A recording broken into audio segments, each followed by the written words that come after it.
As salon business owners, we have a love-hate relationship with our retail brands and retail opportunities. Here to help us today is founder of AI business consultancy, Arif Isikgun, who is a retail expert and beauty educator. He's a speaker and an award-winning strategic thinker too.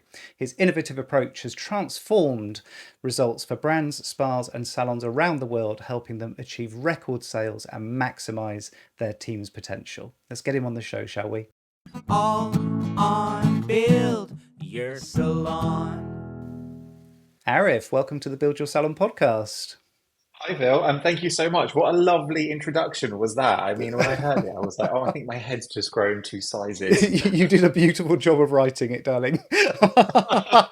I did indeed, absolutely. Self-gratification, what can I say? No, it's lovely to be here. Thank you so much for having me. You're very welcome, and I'm very excited to have somebody on talking about retail. So, I said in the intro that we have a love-hate relationship with retail, and I think there's lots of people that retail in salons and clinics everywhere, but only because we kind of feel like we ought to. And so, I'm really keen to get somebody on the show who really has a passion for retailing and who thinks that it can add something to our business in a very meaningful way. So I guess my first question, we'll start with some thorny ones, shall we? Why should salons and clinics be retailing at all? I think retail is fundamental. And, whenever I talk about retail, there is this sigh. People just give a monotonous tone. They're like, oh, retail, it's so boring. But actually, retail is a lot of fun. I've been in the beauty industry for a very long time. And I started on the shop floor. And I remember the power of storytelling and how you engage people. And retail allows you to deep dive into ingredients, into really powerful stories, to personify products, to create them almost like a lifestyle choice. So that's really important. I think it's also really important to understand that retail is an avenue of self expression, believe it or not. Retail allows you to build relationships, to create meaningful conversations within your environments and on the floor primarily. But actually, financially, retail is a safe bet. So, just if I can share a figure with you, if Sure. you have a clinic or a salon and you are open 7 days a week, perhaps, you have a team of five, and each one of your team members sells one product at £50 per day. Do the math. At the end of the year, that's an increase in turnover of £83,000. It's the easiest way, it's the most cost effective solution to increase revenue within your business Hmm. for very little expense because it should be tangible and a part of people's job day to day. Okay. Okay. So you convinced me from a business point of view. So you found my soft spot. When we start talking about profit and numbers, that's when I get excited because ultimately that's why we're all in business anyway. I think the bit that I particularly get excited about with retail is that there's a limit on almost every aspect of our business. There are only so many clients you can see in a day, which puts a ceiling on your earnings. Even if you're charging very top end prices for your services, there is only so far you can go. Whereas as soon as we put retail into the equation, there's no limit anymore. We can, it doesn't take any extra time to retail to 10 clients a day, 20 clients a day, or people that are outside the business too. So I think that's where I get excited about retail. But do you think it's a valid strategy to not retail? That's a really interesting point. I think you're right. You create a glass ceiling. So as long as your business model has been built around not retailing, then of course, if it's working for you, it's not for everyone. Mm, But in my experience, you get better longevity, you get better aftercare with your clients. So if I was to give you an example again, if you were to go for a treatment, and treatments are fantastic, they give incredible results, but they only last for a period of time. So, say for instance, you had an innovative facial, or you had some red light therapy, or some KC treatment. Within about 1 to 2, 3 days, you start noticing those effects dissipate and disappear. Within 1 to 2 weeks, it's all gone. But actually, if you were to boost that with product and have aftercare, which is on a far better level, day by day, as your clients are using their aftercare, they will see an improvement in their skin texture, their tone, their radiance, all that good stuff that we want to have. And they will make that connection between you, your business, and that transformation for them. So I think it's actually really vital. It also allows you to be prescriptive and to put people on a course of action. And it also creates more meaningful areas of conversation to build relationships with your clients. I love that. So we've got those client benefits, they're getting enhanced results, we're reinforcing that relationship with the client too, and there's a business benefit too. Okay, so we're retailing. Yeah. Where do you think we've been going wrong? Because even in, I'm very lucky and I get to see behind the curtain in lots and lots of businesses, and there are a lot of people that are struggling even to get to 8, 9, 10% of turnover as far as retail's concerned. Given that they've been trying for years and years and years, you can see why salon and clinic owners get a bit disheartened and a bit disillusioned by retail. Where are they going wrong, do you think? We think retail is retail, and it's not. Retail is a conversation over two people over a cup of tea. Retail is sharing stories and adding value. If you truly believe that a product is going to work for your client, then you tell them because that is the expectation that you should have as a professional. So, first of all, it's how we frame retail is the first problem. I think retailing should be done immediately in the first 30 seconds to 5 minutes of the consultational Hmm. process. Yeah. We always leave it towards the end where Yeah. then there's this awkward pause. So it's like, so I've used this and this on you today. Hmm. And it's been really lovely. It's got vitamin A and it's going to do A, B, and C. And do you want to take that with you, say? But you don't have to take it with you. Say, I'll write it down for you, or I'll give you a Hmm. sample and we can have a think about it. Okay. And we put ourselves in that situation where we create those fundamentals, where we've created the barrier and the block. Where actually, as experts within that area, we should be able to say, right, if you want to be on this journey, on this transformation with me, you need to start using A, B, and C and D. I want you to start using this tonight, and I'll book you back in 3 weeks' time. Hmm. It's as simple as that. We have to look at sales and service as retail as a part of treatment, and treatment as a part of retail. The two go hand in hand. You can't have great skin without great aftercare, regardless of what treatments you're having. Yes, I know that treatments enhance the overall effect, and they're far better than a single product. However, having a customized routine that's systematic will deliver you results over time and that longevity. So that's the first thing. The Hmm. second thing, which is unspoken, is actually the mentality of our therapists or our clinic in our clinics or the people who are working on the ground. There is a huge fear of rejection, huge fear, and especially in the younger generation where we don't like putting ourselves in a position where people will tell us no. It Hmm. knocks our confidence. We Hmm. scale back in our expertise and we feel like perhaps we haven't got the ability within ourselves. So I think it's two ways. We have to shift how we think about retail and sales. We need to think about it as an element of service and it's obligatory. And then we have to think about actually, let's get over this fear of rejection. People are quite right. They're happy to say no to us. However, if we create the environment and we create the building blocks for them to believe, have loyalty, trust is a huge one, and be emotionally connected to us, then the likelihood is they're going to purchase. So I really like one of the small points that you kind of skimmed over, but I think is really, really powerful in bringing that retail conversation much earlier into the journey. And that's Absolutely. something that I've been talking about for a long time and making it part of that consultation. And do you find that kind of gets rid of the ick a little bit by by bringing it forward rather than that? Yeah, you can almost see people's body language change when they start talking about retail at the end. They kind of go from being your hair's best friend or your skin's best friend into being this kind of QVC presenter where they're suddenly like holding up products and talking about features and benefits. So, what else could we be doing to get past that discomfort, do you think? Yeah, we need to be more direct in our approach and use our expertise to really make our clients understand that this is what they need. So, for hair, for example, there's nothing wrong with saying, you've come here today for this hairstyle or this type. you tell me you're using these products. For you to continue to get this hairstyle that you want, you need to be using this Mm-hmm. because what you're using currently isn't as effective for you. It's good, but it's not giving you the results that you want. Mm. So you need to take this with you. And it's as being as direct as that. This can only happen if you built that rapport and that relationship. And that's why it's super, super important to think about that conversational style, which Mm. is something that I teach and I'm very, very passionate about. Um, but equally, throughout the consultation, throughout the service or the treatment, whatever it is you're doing, if it's a salon, clinic, or spa environment, doesn't matter. There are certain touch points where you can build retail back into conversation, and it's just like marketing, isn't it? If you if someone sees you first of all, they're probably unlikely to buy the first time or a product. It's the more touch points they have and that focus, the more likelihood they are to purchase. It's exactly the same with conversation that we have. We need to build retail in. So that's one way.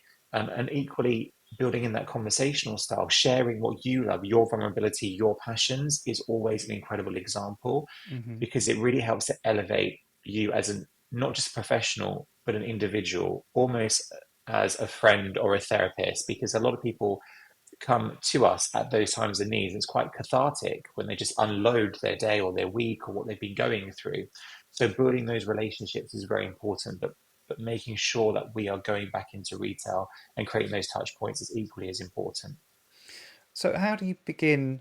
Obviously you've been working with a huge range of different brands and spas and salons and clinics. So where do you start? Because I think a big problem in particularly in the salon businesses that I've had dealings with, they're in a kind of corporation habit of not retailing. So where do you even begin to change that?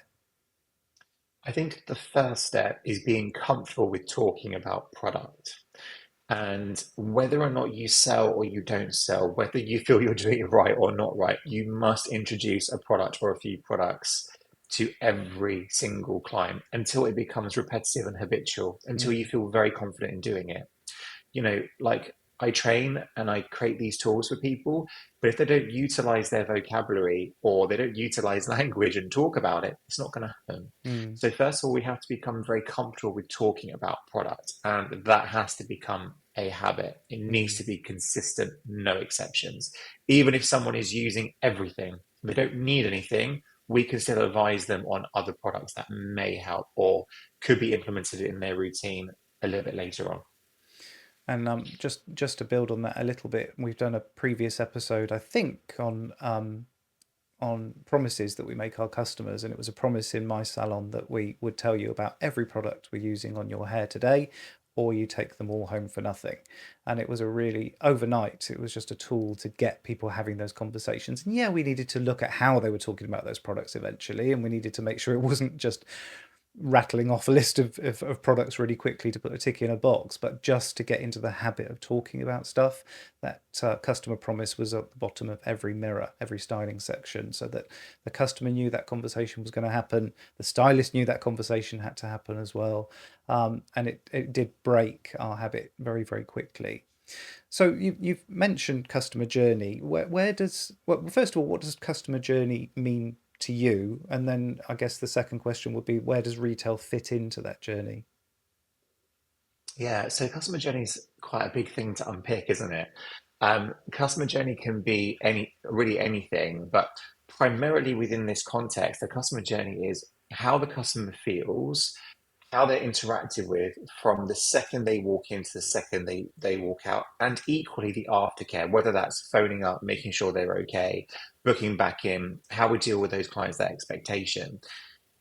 I think customer journey should be very much conversational, luxury, but also very friendly. I mean, when we think about it, and a prime example is BA, British Airways, versus other budget airlines, and then you've got Virgin.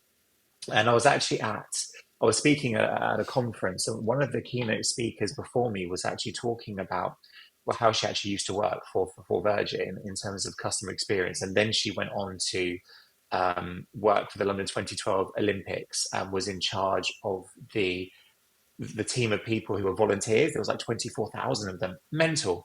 And it was about how do we keep them engaged and keep that journey because they're working for free. Mm, It was super, super interesting. And what she said was, be the virgin, as in give exceptional level of service, but be conversational and friendly. Go above and beyond, but be cheeky and funny. And that's what I look for. I've worked in Harrods and Selfridges, and I think, when I won Consultant of the Year or I won 100% on the mystery shops, I was still myself. I still gave my personality. I still had fun because it was a joy to be there, and sharing stories was a passion of mine. And I dealt with royalty, I had celebrities, it was wonderful. But I never stopped being me, and I never stopped having that moment where I could be happy and cheeky and be directional and be direct. I think sometimes we feel that luxury should be kind of cold, or Mm. it might be a bit too conservative, Mm-hmm. but I don't think it is. I think luxury is understanding, going above and beyond, and making your client feel like they are so important. And if that means saying, Mrs. Smith, we're on this journey of transformation with your hair or with your skin. And in order to do that, I want to give you the best results. You need to be using these products. Then that's what we do. It doesn't come across as, dictating. It doesn't come across as perhaps I'm being too pushy. I'm doing it for her interest or for her to get those best results. Mm. So I feel that there is a balance there, but never lose your personality. And sometimes, and I'm guessing, Phil, you're the same. When I do mystery shops, I go to different clinics or salons or spas or whatever it is. Um, they're aloof or they're cold. The service is amazing. Mm. Don't get me wrong. The service is amazing, but there's no soul behind it, And I think it's so important to show who you are and Mm. your personality, and that builds loyalty. I used to go to a lot more salons than I do now. So with my one-to-one coaching, I used to go and see all of my clients, and now that's just not possible for me. It's not viable as part of the business model. And in whatever town I was in, I would very often go for a haircut or a treatment. And I always made it a rule, because I was going to see these people quite frequently. I always made it a rule that if they offered me a rebook, I would take it, and if they recommended a product, I would take it. And hand on my heart, in 5 or 6 years of traveling around the country, I have never bought a retail product, because that Wow. conversation had never happened. And these weren't spit and sawdust salons. I am rather a precious princess, particularly with my hair. Um, and I was always completely baffled that people could afford to run their businesses that way. And I think that's where one of my first questions was, is it a valid strategy to not retail at all? And in my own coaching, I kind of think it is a valid strategy, because I would rather you didn't retail than pretend you're going to retail. I'd rather Mm. you didn't retail at all than have stuff on the shelf and then not even give people the opportunity to buy it. And it's always been kind of baffling to me. So the other thing I wanted to add, though, is customer journey. What I'm trying to encourage people to do now is start that journey much sooner. It Mm. doesn't just have to be a quick text message reminder of your appointment. We could be seeing that as a touch point, and even start retailing add-ons and all the rest of it. So start that journey much earlier, before the customer even comes through the door. So when we're talking to people about retail, one of the excuses that gets thrown at me a lot is, well, people can just buy this stuff online. Um, so how do we compete with that? How can we compete when we've got some quite big names that can undercut us, and deliver stuff next day as well? Yeah, that's a really interesting question, and it does come up repeatedly. And I think, depending on the business and the model that you have, there are other tactics that you can have. You can price compare, and you can do that kind of tactic. However, from the education point of view, you have to create want. And what I mean by that is, people need to be really excited to get that product home immediately and start using it. Hmm. So, have you ever had that thing where something has launched and you really want to try it, but you can get it for next day delivery, but you're just like, I'm just going to go to the shops and buy it because I want it right now. um, and that's creating want. And actually, you can do that through storytelling. And a piece of work that I'm doing with at the moment is with Cow Brand. So Cow is global. They have Kera Silk or Bay Gold, I'm sure you know them very Hmm. well. And I'm working with a global training team, to create that want, to create storytelling, and to make people visualize using that product, but also be engrossed in that power of that story.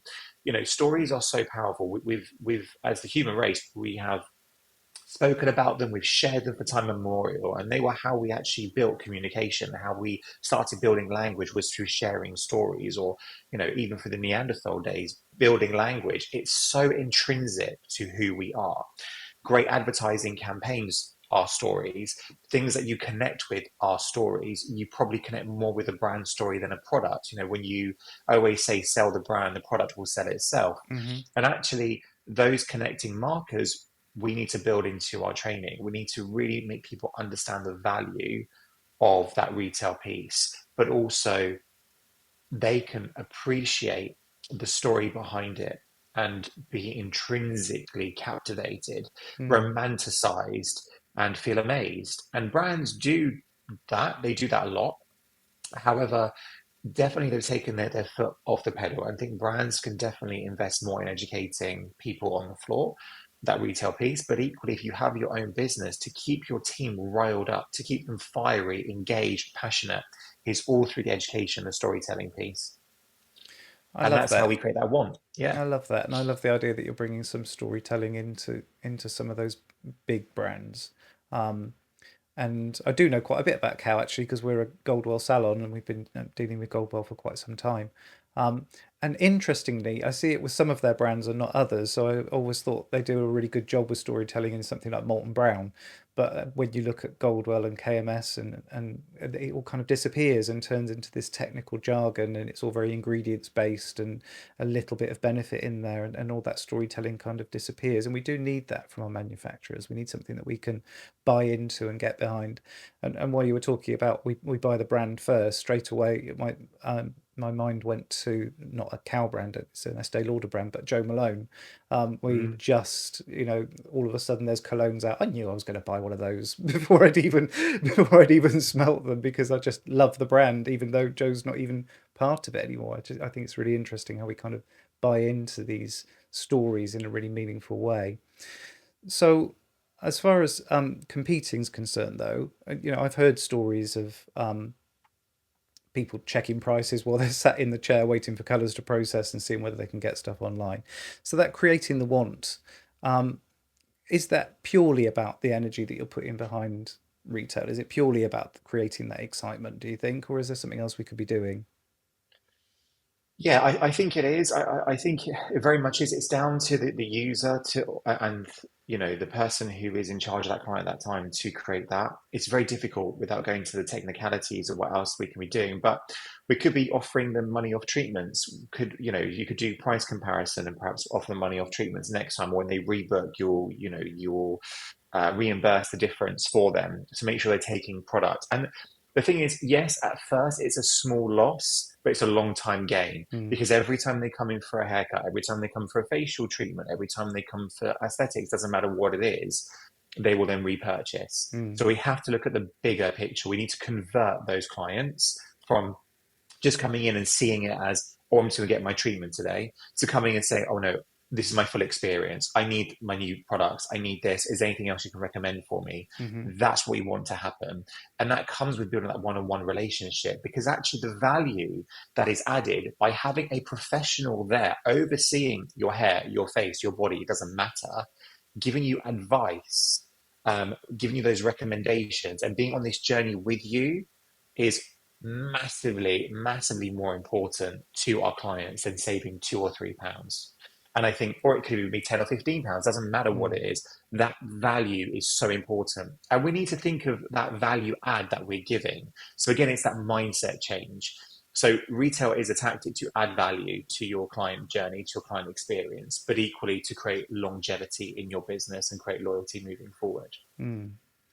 I think the only thing I want to add to that is Please do. if you've got a service that there are some services where if people don't take proper care afterwards, things can go really wrong. Yeah, And I'm absolutely. talking about, some of the higher end transformational facial stuff, particularly around, aftercare on peels and things like that is front of mind for me at the moment for some reason.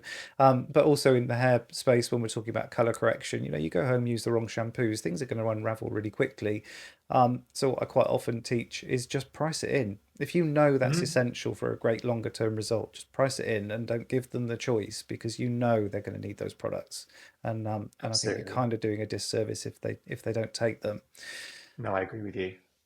So how can people work with you? What do you do?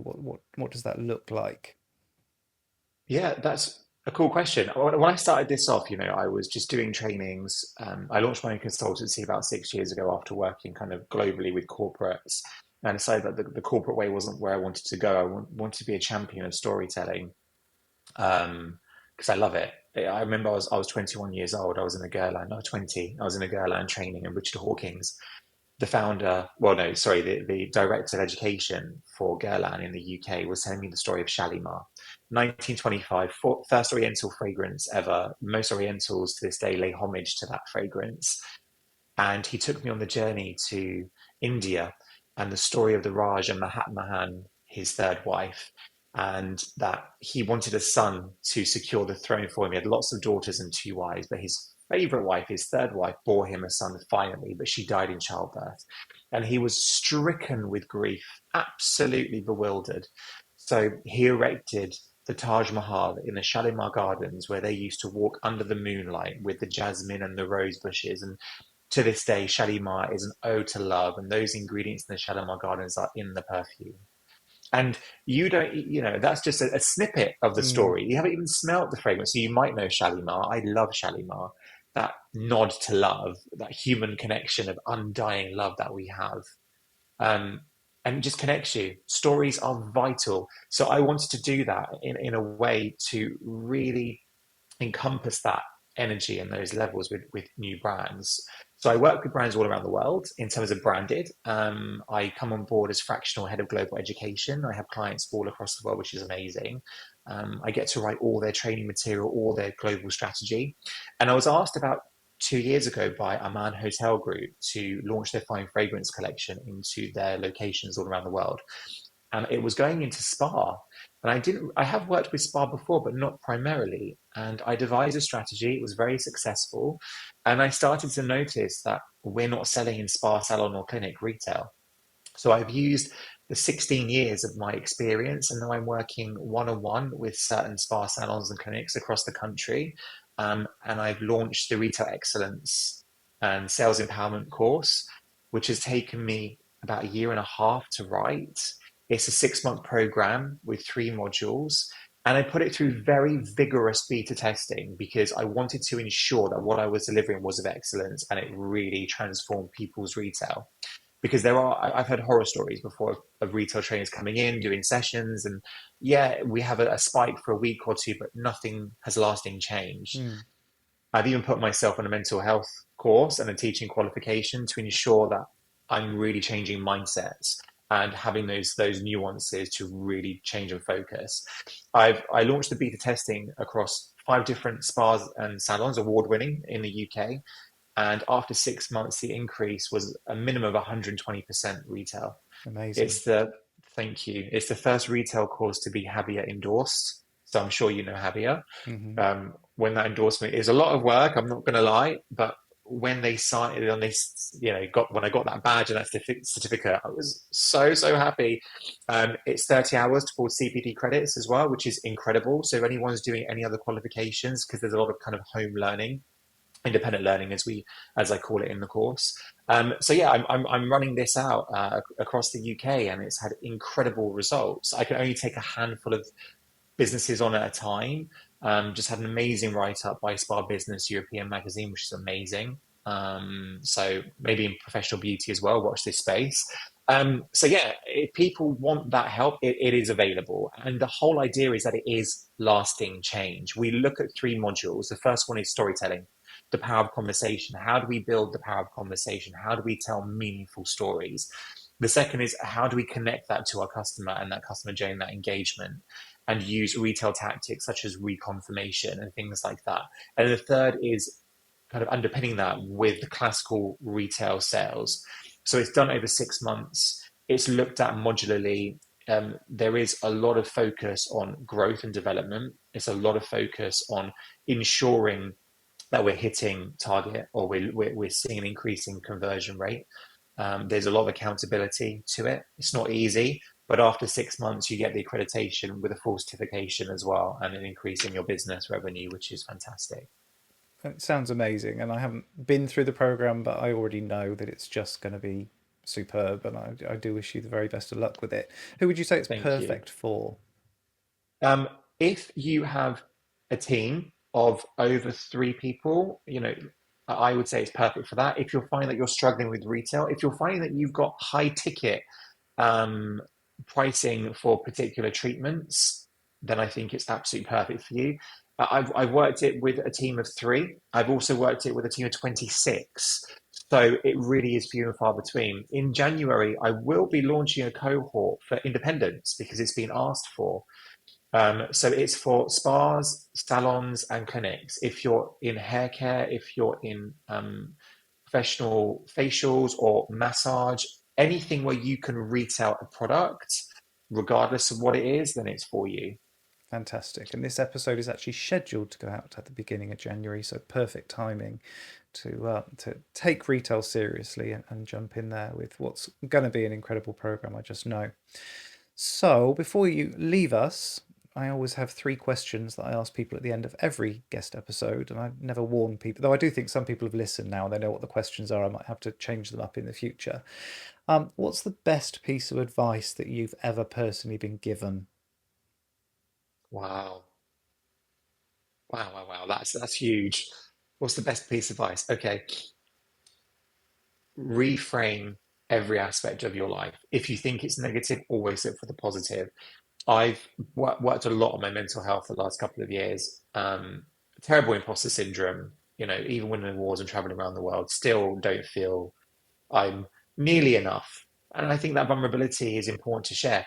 Look at it and reframe. You are enough. What you're doing is good, but there's always chances for you to succeed. And look at every opportunity as an opportunity. Don't look at it as a negative.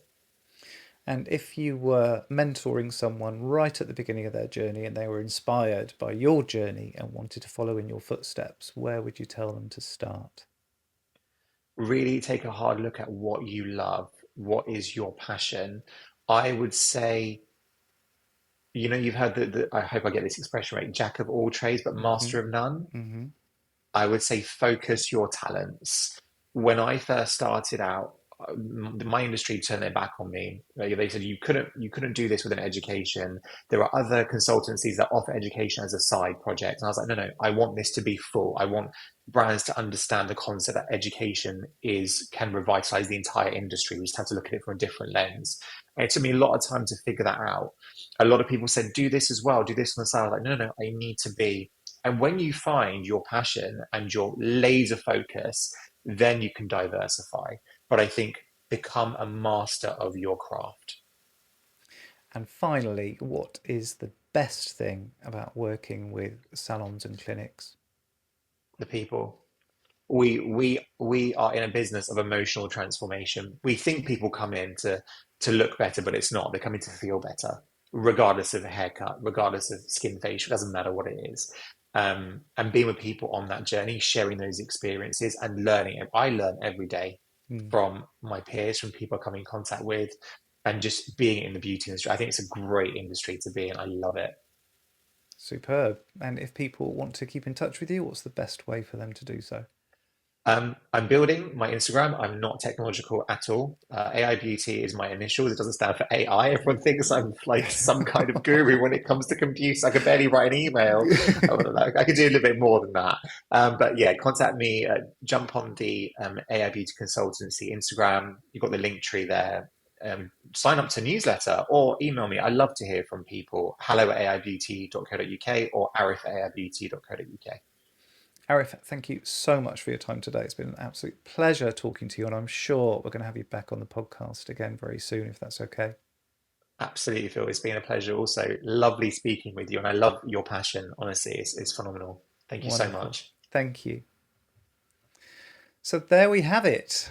Goodness knows if you don't feel inspired by retail now, it's never going to happen for you. Please reach out to Arif and get the details of his program. It's going to be absolutely phenomenal, and I hope a game changer for so many of you salon and clinic owners.